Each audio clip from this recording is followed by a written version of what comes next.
Every war has a moment when power shifts, when the hunter becomes the hunted. For the Luftwaffe, that moment came in 1944.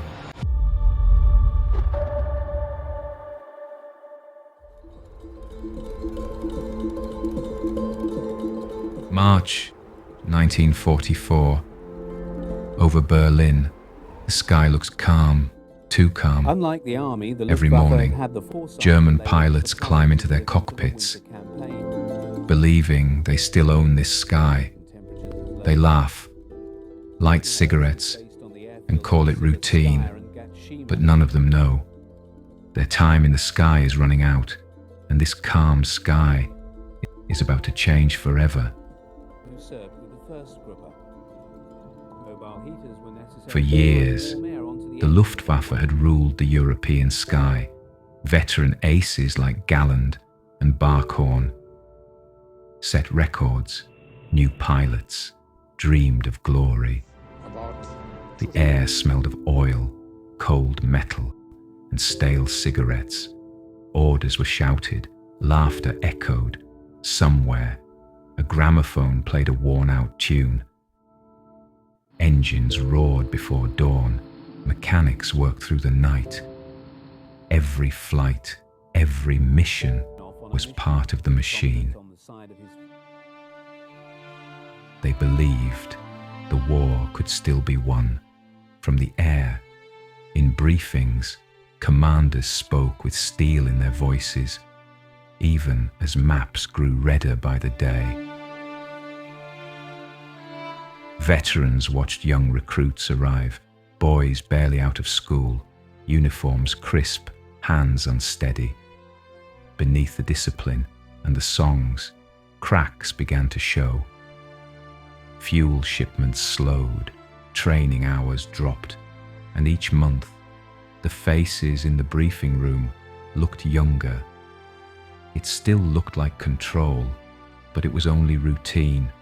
They didn't know it yet, but the sky had already chosen sides.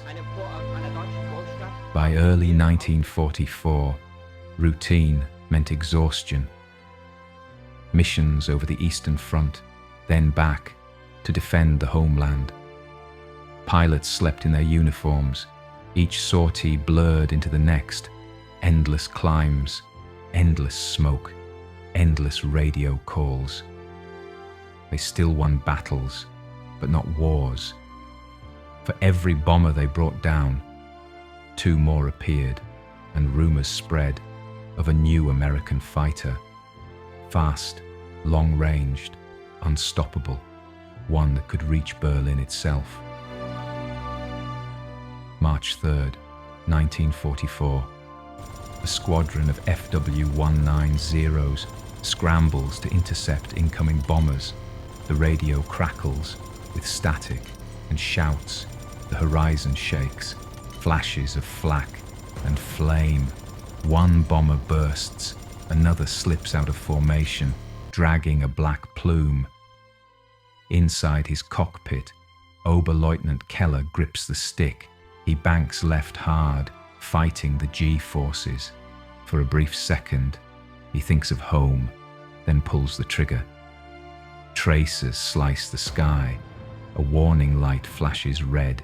He dives through smoke, climbs again, and barely makes it back to base. When his plane touches down, ground crews count 63 bullet holes. American gunners are getting better, someone mutters. No one laughs. That night, the airfield falls silent.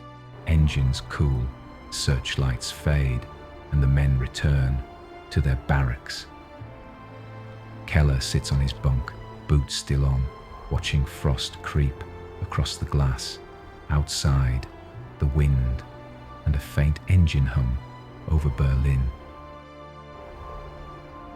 Something had changed in the air tonight. No one could name it. By dawn, the sky over Berlin would never look the same again. And what none of them saw that night was what would appear. sky next.